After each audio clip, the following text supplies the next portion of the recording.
한 분을 우리 예수님의 이름으로 사랑하고 축복합니다. 지난 주일에 하나님께서는 예수 안에서 누리는 교제라는 말씀의 메시지를 통해서 예수를 믿는 사람이 누리는 특별한 은혜가 뭐냐? 바로 어떤 상황에서도 하나님과 소통할 수 있는 특권을 갖게 됐다는 거죠. 또 하나는 형제 자매와 교제하는데 세상과 다른 것은 말씀과 기도라고 하는 건전하고 건강하고 풍성한 재료를 통해서 함께 교제할 수 있는 축복을 누리게 됐다고 말씀해 주셨습니다. 넌 밥을 준비해. 나는 죽을 준비할 테니까. 포니급 아재 개그입니다. 죽을 준비한다. 이게 먹는 죽이 아니고 우리 이 땅에서의 마지막 끝 종말을 준비하는 이야기의 개그이죠. 죽는다. 이 종말이라고 하는 것, 오늘 종말에 대해서 함께 나눌 텐데요. 이 종말이란 말은 끝을 얘기합니다. 마지막 때를 이야기하고요. 우리로 얘기하면 나의 이 세상에서의 마지막 날을 이야기하고 있습니다. 저와 여러분처럼 예수를 믿는 사람들은 종말을 사는 사람들입니다. 그 이유는 뭐냐면 우리가 믿고 있는 예수님이 종말을 사하셨기 때문입니다. 예수님은 공생의 삶을 사시면서도 오늘을 사시되 그 오늘을 항상 십자가에서 죽을 날 종말을 염두에 두시면서 사셨음을 우리는 알 수 있습니다. 여러 가지 많은 증거들이 있지만 그 대표적인 증거가 바로 예수님이 3번에 걸쳐서 말씀하신 순환고지, 죽음 고지인데요. 이 말씀 가운데 마가복음 9장 31절 말씀 우리 함께 봉독해 보시겠습니다. 시작. 이는 제자들을 가르치시며 또 인자가 사람들의 손에 넘겨져 죽임을 당하고 죽은 지 3일 만에 살아나리라는 것을 말씀하셨기 때문이다. 자, 예수님은 항상 당신의 죽음, 십자가에서 죽으실 거라고 하는 것을 염두하시면서 사셨다는 사실이에요. 그래서 그렇게 사시다 보니까 이 세상에 발을 딛고 살았던 모든 인생 가운데 최고로 시간 활용을 잘하셨어요. 여러분, 나의 종말을 생각하면 내 인생을 가장 시간 활용을 잘합니다. 또 하나는 관계를 최고로 잘하신 분이 우리 예수님이세요. 왜냐하면 예수님은 한 사람 한 사람을 대할 때 마지막 대하는 것처럼 대하셨기 때문입니다. 그래서 종말을 끌어와서 종말을 사는 사람들이 그리스도인이고, 그리고 종말 앞에서 하나님을 바라보고 또 형제 자매를 바라보는 사람이 바로 저와 여러분이라는 사실이죠. 자, 우리가 배우고자 하는 초대교회 성도들의 교제, 이 초대교회 성도들도 한마디로 이야기하면 종말을 사는 자들의 교제의 삶을 살았다는 것입니다. 초대교회 성도인들은 종말을 살 수밖에 없었어요. 그 이유는 뭐냐면 이 예수님이 십자가에서 죽으신 지가 불과 얼마 안 된 데다가 잡히면, 당국자들에게 잡히면 바로 수감이 되고 예수님처럼 죽을 수가 있어요. 바로 그 핵심적인 증거가 뭐냐면 사도 야고보가 초대교회 당시에 순교했음을 우리는 볼 수 있습니다.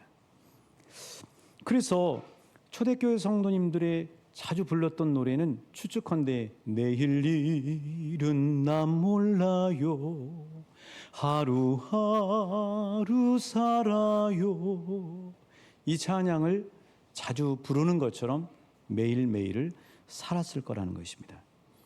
그래서 초대교회 성도들은 항상 종말을 살았고 종말을 자기 것으로 받아들였고, 그리고 종말의 입장에서 하나님과 형제 자매와 교제했음을 볼 수 있습니다. 자, 그렇다면 초대교회 성도들, 그 종말을 사는 초대교회 성도들은 어떻게 하나님과 교제했느냐 한번 따라 하시겠습니다. 하나님을 곧 만날 것처럼 믿었다. 그렇습니다. 자, 오늘 말씀 사도행전 2장 42절에 보면 그들이 사도의 가르침을 받아 서로 교제하고 라고 돼 있어요. 이 서로 교제하고라는 말을 중심으로 앞쪽과 뒤쪽을 오늘 살펴보려고 해요. 사도들의 가르침을 받고 교제했다는 얘기는 하나님의 방식으로 하나님 앞에 교제했다는 것입니다. 우리가 잘 아는 것처럼 초대교회가 너무나 우리에게 멋지고 모델이 되는 이유는 초대교회 성도들은 자기 물건을 자기 것이라고 하지 않고 함께 교우들이 유무상통하고 사용했어요. 뿐만 아니라 자기 주머니에 있는 것을 기꺼이 털어서 그 돈이 필요하고 어려움이 필요한 자들에게 나눠줬습니다. 뿐만 아니라 성전에 모이기를 힘쓰고 집에서 함께 교제하기를 힘썼는데 그들은 성전에 모였을 때 오늘이 마지막처럼 예배했습니다. 그리고 이웃 주님을 알지 못하는 사람들에게 열심히 복음을 전하는 삶을 살았죠. 이런 열심, 이런 아름답고 복된 그런 모습이 초대교회 성도들에게 나타난 이유는 뭐냐면 초대교회 성도들은 내일 잡혀 죽을지 모른다고 하는 항상 종말 앞에서 삶을 살았다는 데서 그 비결이 있는 것입니다. 자, 여러분, 이렇게 종말을 앞에 두고 사는 사람과 종말이 내 것이 아니라고 생각하고 멀리 회피하거나 미뤄두는 사람의 생생한 구분이 누가복음에 보면 나와 있어요. 누가복음 12장과 19장에 부자가 나옵니다. 먼저 12장에 나오는 부자는요, 어리석은 부자입니다. 이 부자는요, 어떤 부자냐면요, 쌀 부자입니다. 해년마다 대풍이 일어난 거예요.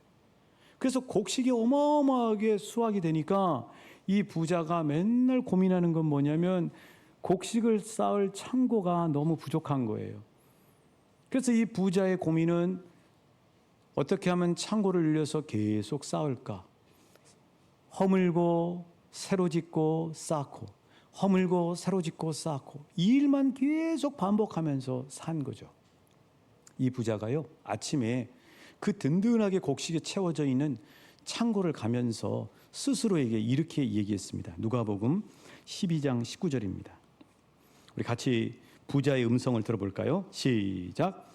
또 내가 내 영혼에게 이르되 영혼아 여러 해 쓸 물건을 많이 쌓아두었으니 평안히 쉬고 먹고 마시고 즐거워하자 하리라 하되. 여기 보시면 여러 해라고 되어 있는데 노란색 표시가 되어 있죠. 부자가 생각하는 것은 영어로 얘기하면 many days, 자기 인생이 한도 끝도 없이 계속될 거라고 생각하고 살았던 거예요. 결국 이런 부자에게 하나님은 뭐라고 말씀하셨을까요? 누가복음 12장 20절 21절입니다. 하나님이 하시는 말씀, 평가가 중요하죠. 시작. 하나님은 이르시되 어리석은 자여 오늘 밤에 내 영혼을 도로 찾으리니 그러면 내 준비한 것이 누구의 것이 되겠느냐 하셨으니 자기를 위하여 재물을 쌓아두고 그에 대하여 부여하지 못한 자가 이와 같으니라. 그러니까 이 부자의 오산은 무엇이냐면은 자기의 종말을 전혀 생각하지 않고 살았다는 것입니다. 그 증거가 아까 19절에 있는 것처럼 여러 해 내가 이렇게 쌓아놓고 여러 해 동안 호의호식할 거라고 생각한 거예요. 자기의 종말을 받아들이지 않으니까 종말을 준비하지 않습니다. 종말을 살지 않아요. 죽어서 하나님 앞에 설 거를 전혀 준비하지 않아요. 그래서 하나님 앞에 받을 상급을 전혀 준비하지 못하는 안타까운 삶으로 끝나고 맙니다. 이에 반해서 누가복음 19장에 가면 참으로 지혜로운 부자가 나와요. 이 부자는요, 돈 부자입니다. 어떻게 돈을 벌었냐고요? 자신의 직업이 세금 징수원이었어요. 한 지역의 세금 징수원이었습니다. 그래서 수많은 백성들에게 세금을 거두면서 자기 주머니에 착복해서 부자가 됐어요. 그 사람의 이름이 누굴까요? 삭개오죠. 삭개오는 얼마나 돈이 많았던지 자기 주머니뿐만 아니라 집 곳곳에다가 쌓아놓는 것뿐만 아니라 이제는 더 쌓아둘 곳이 없으니까 아마 앞마당 뒷마당에 땅을 파고 자기 밭에다가 이렇게 감춰뒀을 거라고요. 우리 몇 해 전에 소식 아시죠? 우리 근처에 있는 지역에서 밭에서 돈 무더기가 발견된 거 아시죠? 여러분, 그 성경의 이야기나 지금 이야기나 별반 차이가 없습니다. 쌓아둘 곳이 없이 쌓아져 있었어요. 그런데 감사하게도 이 삭개오라고 하는 부자에게는 큰 축복이 찾아왔는데 그 이유는 뭐냐면 바로 예수님이 자기 마을에 찾아오셨고 더 놀라운 축복은 자기 집에 예수님이 들어오셨다는 사실이에요. 예수님이 들어와서 예수님과 식탁을 교제하니까 이 삭개오라는 부자의 눈이 열리기 시작합니다. 어떤 눈이 열렸냐고요? 종말이 보이기 시작하는 거예요. 예수님은 알파와 오메가가 되시거든요. 예수님은 종말의 본질이시거든요. 예수님을 만나니까 종말이 보이는 겁니다. 예수님을 만나니까 그 전에는 땅만 보이는데 하늘이 보이기 시작하는 거예요. 예수님을 만나니까 눈에 보이는 현세만 보이는데 이제는 내세가 보이기 시작하는 거죠. 종말을 보고 자신의 종말을 받아들이고, 그러니까 종말을 준비하는 삭개오로 어리석은 부자에서 지혜로운 부자로 바뀌게 되죠. 그 증거가 삭개오의 고백 속에서 알 수 있어요. 누가복음 19장 8절 말씀입니다. 시작. 삭개오가 서서 주께 여짜오되 주여 보시옵소서, 내 소유의 절반을 가난한 자들에게 주겠사오며 만일 누구의 것을 속여 빼앗은 일이 있으면 네 갑절이나 갚겠나이다. 삭개오가 왜 이렇게 해요? 그 전에는 쌓기만 바빴잖아요. 천년 만년 쓸 것처럼 쌓기만 했잖아요. 그런데 예수님을 만나니까 이게 아닌 거예요. 아, 내 인생의 종말이 찾아오는구나. 그러면서 예수님 앞에, 하나님 앞에 설 그날을 준비하기로 완전히 마음을 바꾸게 된 거죠. 그런 복을 받아 누리시는 저와 여러분 되시길 우리 주님의 이름으로 축복합니다. 자, 이렇게 하니까 우리 예수님이 삭개오에게 뭐라고 칭찬하시죠? 누가복음 19장 9절입니다. 시작. 예수께서 이르시되 오늘 구원이 이 집에 이르렀으니 이 사람도 아브라함의 자손임이로다. 이런 칭찬을 받으시는 저와 여러분 되시길 예수님의 이름으로 축복합니다. 그래서 이처럼 예수님을 만난 사람은 종말을 보게 돼요. 예수님을 만난 사람은 종말을 받아들입니다.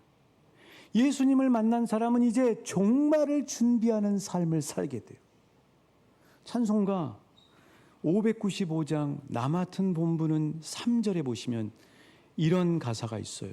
이 가사가 저와 여러분의 진정한 고백이 되길 소원합니다. 같이 불러보실게요. 주 앞에 모든 일 자랭케 하시고 이후에 주님 배울 때 상 받게 한 번 더. 주 앞에 모든 일 자랭케 하시고 이후에 주님 배울 때 상 받게 하소서. 하나님 아버지, 이 고백이 우리의 고백이 되게 하여 주옵소서. 나의 고백이 되어 이 땅이 전부인 것처럼 살지 않게 하시고 주님 앞에 반드시 설 텐데 주님 앞에 잘했다 칭찬받는 삶이 되게 인도하여 주옵소서. 예수님 이름으로 기도합니다. 아멘. 고대 로마에서는 전쟁에서 승리한 전쟁의 영웅, 그 영웅이 개선문을 통과해서 앞에 4마리의 백마가 황금마차를 이끌 때 그 마차 위에 탄 개선장군, 그 개선장군을 수많은 사람들이 연도해서 환호를 하는 거죠. 와, 전쟁에서 승리한 영웅이다 하면서 꽃을 뿌립니다. 그러니까 이제 꽃이 막 내리면서 그 개선장군은 꽃길을 걷게 되는 거죠. 그런데 그렇게 꽃길만 걷고 끝나는 것이 아니라 이 개선장군의 뒤에는 반드시 노예가 타게 돼 있었는데 그 노예는 계속해서 환호하는 수많은 인파들의 그 이야기 속에서도 이 개선장군의 귓가에다가 이렇게 이야기합니다. 라틴어로 메멘토 모리, 당신의 죽음을 기억하십시오. 당신의 죽음을 기억하십시오. 당신의 죽음을 기억하십시오 하고 계속해서 이야기를 해주는 거죠. 여러분 그렇잖아요. 지금은 승리해서 개선장군이 될 수 있지만 이 장군은 또 전쟁터에 나가야 되잖아요. 다음날 죽을지도 모르는 거예요. 그 사실을 기억하고 결코 이 승리의 연호에 성공의 화려함에 도취되지 말라고 그렇게 노예를 붙여준 것이죠. 여러분, 하나님께서 우리에게도요, 이 메멘토 모리 노예를 붙여주셨습니다. 우리 지난주에 장례식 갔다 왔죠. 우리가 한 주를 살면서도 수없이 우리의 핸드폰에 날라오는 부고장이 있죠. 그게 바로 나한테 메멘토 모리예요. 너의 죽음을 기억해라. 저 사람만 죽는 것이 아니라 너도 저 사람처럼 될 날이 다가오고 있다. 계속해서 하나님은 우리에게 종말이 나하고 상관이 없는 것이 아니라, 저 미루고 감추는 것이 아니라 바로 나의 종말이라는 사실을 말씀해 주시고 계십니다. 그 사랑하는 여러분, 이렇게 삭개오처럼 예수님을 만나고 종말 앞에 서면요, 인생에 놀라운 변화가 일어나기 시작해요. 뭐냐면 내 인생에서 소중한 내 주어진 시간 속에서 내가 최고로 잘 준비해야 될 우선순위가 무엇인지가 분명해지기 시작하는 거예요. 그래서 종말을 알아야, 죽음을 알아야 인생을 알 수 있다고 하는 이야기가 바로 그런 이야기인 것입니다. 전도서 7장 4절도 이렇게 말씀하죠. 어떤 사람이 지혜로운가? 시작. 지혜자의 마음은 초상집에 있으며 우매한 자의 마음은 혼인집에 있느니라. 지혜자는 어디에 있다고요? 결혼식이 이 마음에 있는 것이 아니고 초상집에 마음이 있다는 것입니다. 내가 그 초상집의 주인공이 되는 날이 다가오고 있기 때문인 것이죠. 사랑하는 여러분, 종말을 염두하시면서 사시고 계십니까? 나의 종말을 받아들이셨나요? 땅과 현세만이 아니라 우리가 가야 할 하나님의 나라와 저 내세를 준비하시고 계십니까? 우리는 반드시 고린도후서 말씀처럼 하나님 앞에 서게 돼 있습니다. 오늘 우리에게 주어진 이 시간 속에서 하나님 앞에 섰을 때를 준비하시고 사시고 계십니까? 하나님 앞에 서셨을 때 하나님 앞에 칭찬받는 복된 삶을 준비하시는 저와 여러분 되시길 우리 주님의 이름으로 축복합니다. 최고로 잘 준비해야 할 종말이 뭘까요? 반드시 빠뜨리지 말아야 되고 준비할 게 뭘까요? 믿음 준비죠. 믿음 준비 잘 하시는 저와 여러분 되시길 우리 주님이 당부하십니다. 두 번째로, 종말을 사는 초대교인들은 형제 자매를 대할 때 마지막처럼 대하며 살았다는 사실이에요. 한번 따라 하실까요? 종말을 사는 자는 내 이웃을 마지막처럼 대하며 삽니다. 자, 오늘 말씀 사도행전 2장 42절에 보면 그들이 사도의 가르침을 받아 서로 교제하고 떡을 뗀다고 이야기하고 있어요. 여기서 이야기하는 떡은 바로 성만찬을 이야기하고, 이 성만찬은 예수님의 살과 피를 이야기합니다. 그러니까 초대교회 성도들은 성도들을 대할 때 그의 성격이나 취향이나 그의 행동거지로 대하는 것이 아니라 바로 예수님의 피와 살을 나눈 형제 자매로, 가족으로 대했다는 사실이죠. 종말을 사는 초대교인들은 자기 가족들을 대할 때, 직장의 동료들을 대할 때, 이웃들을 대할 때, 교우들을 대할 때 마지막이 될 수 있을지 모른다는 생각을 가지고 대했다는 사실입니다. 최근에 저희 집 근처에 옷가게가 문을 닫았습니다. 사실 저는 이 옷가게를 한 번도 간 적은 없습니다. 근데 출퇴근길에 그 옷가게 여자 어르신이 항상 그 빨강색 옷을 좋아하셨어요. 빨강색 옷을 입고 산발이 자전거 있죠. 뒤에 바퀴가 2개 있는 거. 그 산발이 자전거를 타고 막 즐겁게 여기저기를 다니셨어요. 그래서 저는 그 응답하라 1988 그런 영화를 찍을 만한 거리가 이 거리겠다 하는 생각을 했어요. 근데 어느 날 퇴근하고 오면서 보니까 이 가게 간판이 떨어지고 없는 거예요. 그리고 옷수선이라고 돼 있는 그 가게 이렇게 여다지로 돼 있는데 유리창에 붙어있던 그 글씨가 파란색 청테이프로 2개가 딱 이렇게 가로로 돼서 그 글씨가 가려져 있더라고요. 자세히 가만히 그 가게를 들여다보니까 이미 그 안에 짐들이 다 치워지고 없는 거예요. 순간 한 번도 저 어르신하고 직접적으로 이야기해 보지 않았지만 서운한 거예요. 저 어르신을 볼 수 없다는 사실. 심지어는 궁금하기까지 한 거예요. 아니, 염려까지 되더라고요. 저분은 어디 가셨을까? 저분은 어디 가셨을까? 이런 생각이 드는 거예요. 어느 날부터 그런 생각이 들더라고요. 우리 성도님들 한 분 한 분이 영원히 우리가 함께 이 자리에서 예배하는 건 아니지.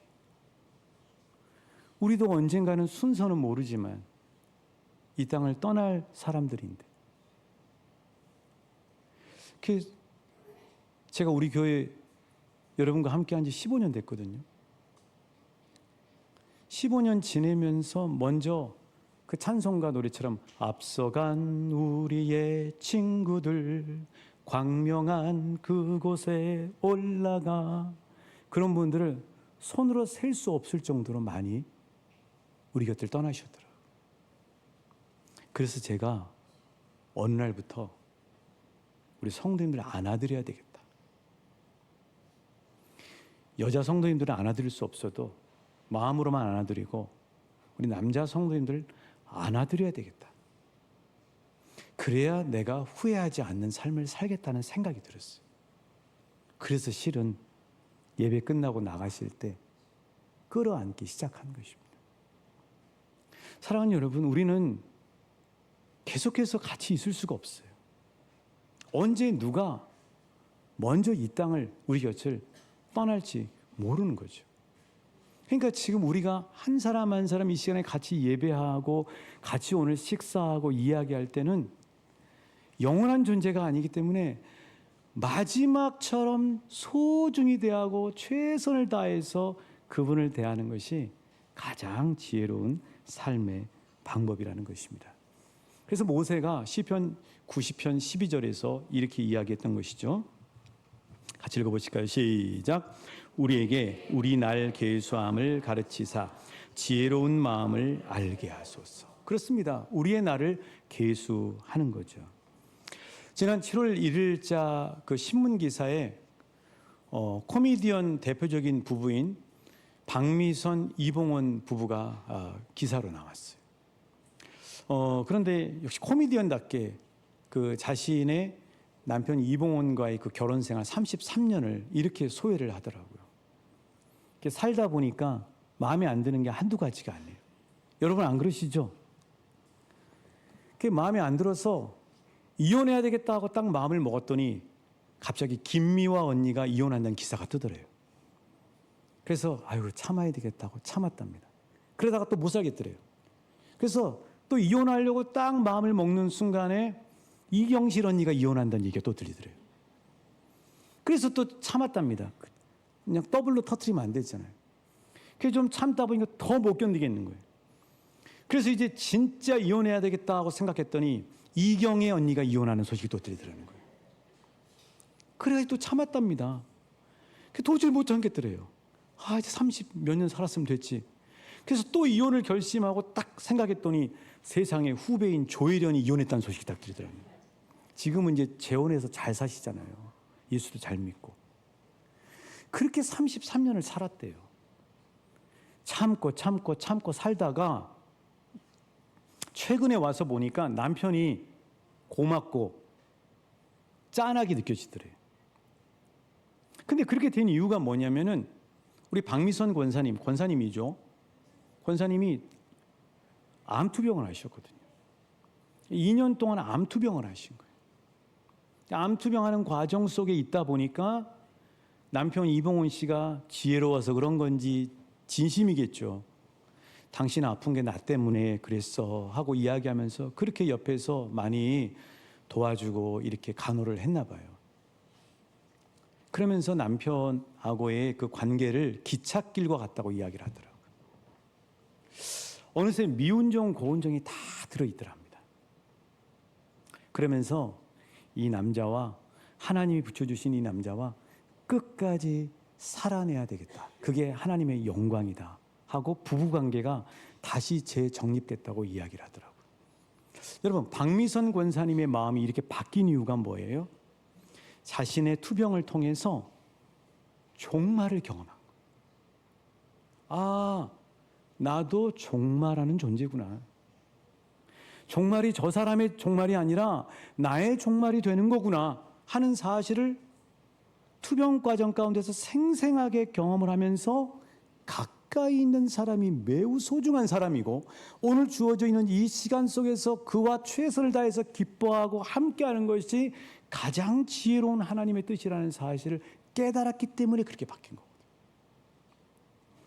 저와 여러분은 아프시고 난 다음에 깨닫지 마시고 건강하실 때 깨달으셔서 가까이 있는 가족들, 형제자매들, 믿음의 교우들을 최선을 다해서 사랑으로 대하시길 우리 예수님의 이름으로 축복합니다. 여러분, 이렇게 종말을 자기 것으로 받아들이게 되면요, 어떤 일이 벌어지냐면요, 놀라운 변화들이 일어납니다. 매일이 기적이라는 사실을 알게 돼요. 모든 게 감사입니다. 종말을 받아들이면 내 옆에 있는 사람이 너무나 소중히 대해야 될 사람이라는 사실을 알게 돼요. 현직을 은퇴하신 사모님이 그런 말씀하시더라고요. 목사님이 기도원에 가셨는데 어느 날 갑자기 내 남편이 집을 나갔다가 안 들어올 날이 있겠다는 생각이 불현듯 들어오더라고요. 그때부터 기쁘게 식사를 차려주시기 시작했다고 그러더라고요. 종말을 깨달은 거죠. 종말을 경험하면은 자존심도 서운함도 다 내려놓을 수 있어요. 종말을 받아들이게 되면은 헛된 것과 참된 것, 비본질과 본질을 구분하기 시작해요. 그 전에는 막 내 이웃이 잘 되고 뭐 땅 사고 그러면 막 배가 아프고 나는 이게 뭐야 이렇게 생각하고 육신의 정욕, 안목의 정욕, 이생의 자랑이 한없이 부럽고 나는 박탈감을 가졌는데요. 내 종말을 생각하면 죽음 앞에 생각하면 그거 아무것도 아니에요. 명예도 외모도 재물도 유명해지는 것도 학식도 아무것도 아닌 거죠. 그리고 뭐만 남아요? 오직 예수만 남아요. 그래서 종말을 받아들이면 삶의 우선순위가 재정렬됩니다. 그 전에는 일이 중요하다고 생각했어요. 가까이 있는 내 가족과 함께하는 사람이 중요한 그 관계가 중요한데 일을 열심히 하면 되는 줄 알았어요. 근데 내 종말이 나의 것으로 다가오는 날이 분명히 온다는 사실을 알면 이제는 일 중심이 아니라 관계 중심으로 바뀌게 되는 역사가 있게 된다는 거죠. 오늘 맥주감사 주일입니다. 지난 상반기를 돌아보시고 또 하반기를 기대하면서 하나님 바라보고 시작하는데요. 혹시 우리 가운데 삶의 권태, 게으름, 또 무료함 가운데 빠져 계신 분이 계십니까? 그러면요, 죽음 앞에 서 보십시오. 또 사람 관계 때문에 힘들어 하시는 분들 계세요. 죽음 앞에서 상대와 나를 바라보십시오. 처절하게 나치 독일에 저항하고 믿음을 지켰던 본 회포 목사님은 30대에 정말 파란만장한 나이에 감옥에서 오늘 이 시대를 살고 있는 우리에게 믿음의 삶이 어떤 것인가를 이렇게 한마디 남겨줬습니다. 우리 본회포 목사님 이야기를 다시 한번 새기면서 함께 찬양하고 또 예배의 문을 나서길 원합니다. 시작. 마치 내일 죽을 것처럼 오늘을 살라.